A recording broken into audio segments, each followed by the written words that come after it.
الرحمن الرحیم قال النبی صلی اللہ علیہ وسلم للمؤمن ان یکون لعانا۔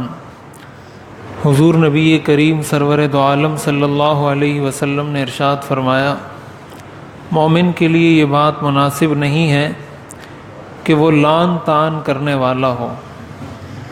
یہ ترمذی شریف کی روایت ہے۔ حضرت عبداللہ ابن عمر رضی اللہ تعالیٰ عنہ اس حدیث شریف کے راوی ہیں۔ اس حدیث کا مطلب یہ ہے کہ ایک مسلمان کے لیے یہ بات مناسب نہیں ہے کہ اس کی گفتگو کا انداز غیر مہذب ہو۔ غیر مہذب گفتگو کرنا یہ کسی مومن کی شان نہیں۔ غیر مہذب گفتگو کا مطلب یہ ہوتا ہے وہ گفتگو جس کے اندر گالم گلوچ ہو، جس کے اندر لعن طعن ہو۔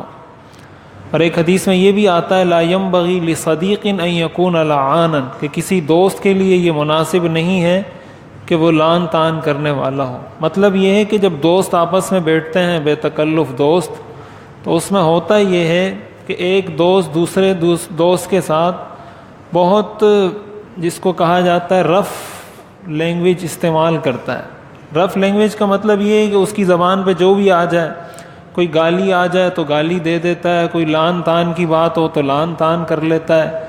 جو بھی زبان پر آ جائے، دوست جب دوسرے دوست کے ساتھ بیٹھتا ہے تو وہ اس چیز کی پرواہ نہیں کرتا کہ میری زبان سے جو بات نکل رہی ہے آیا یہ بات کرنے کی شریعت مجھے اجازت دیتی ہے یا نہیں۔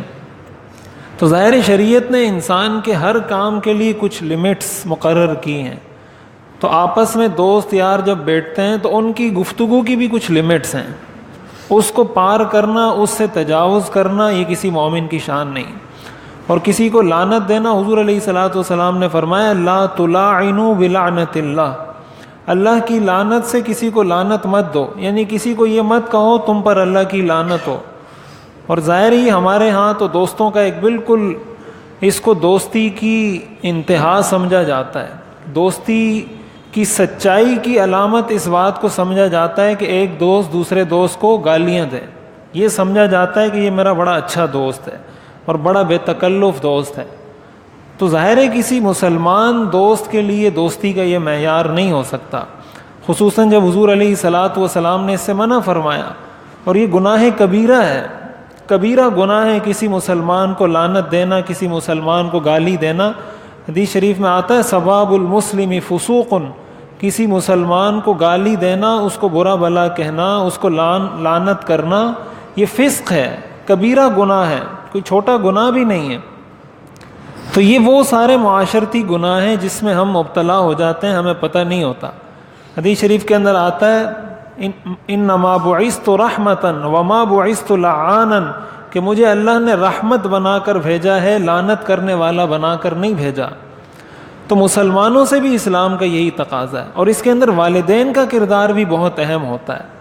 والدین کے کردار اہم ہونے کا مطلب یہ ہے کہ والدین میاں بیوی جب آپس میں بات کریں تو ان کے بات کرنے کا انداز بھی مہذب ہونا چاہیے۔ اگر وہ آپس میں کسی بات پر ان کا اختلاف ہو جاتا ہے اور شوہر بیوی کو گالیاں دینا شروع کر دیتا ہے تو ظاہر ہے بچے اس سے لاشعوری طور پر یہ بات سیکھتے ہیں کہ غصے کے اندر گالی دینا جائز ہے۔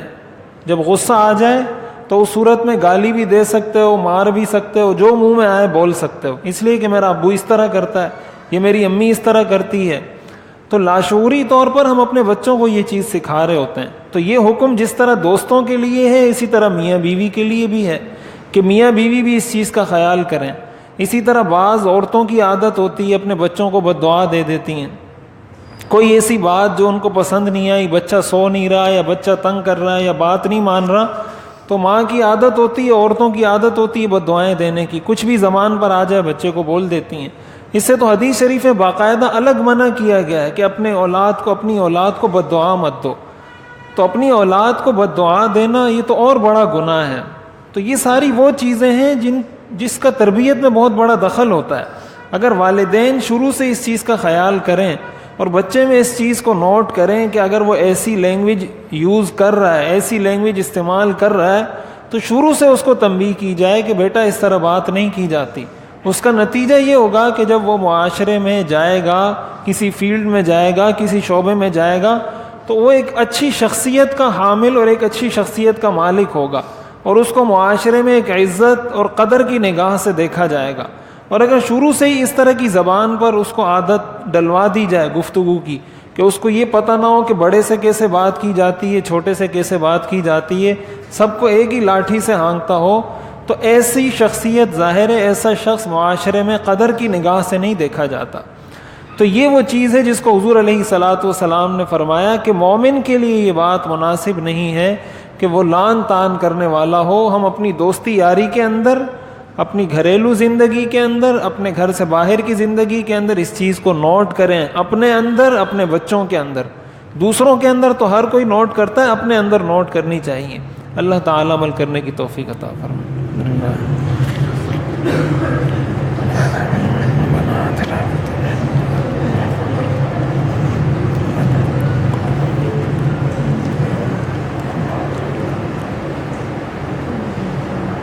رحمتک یا رحمت۔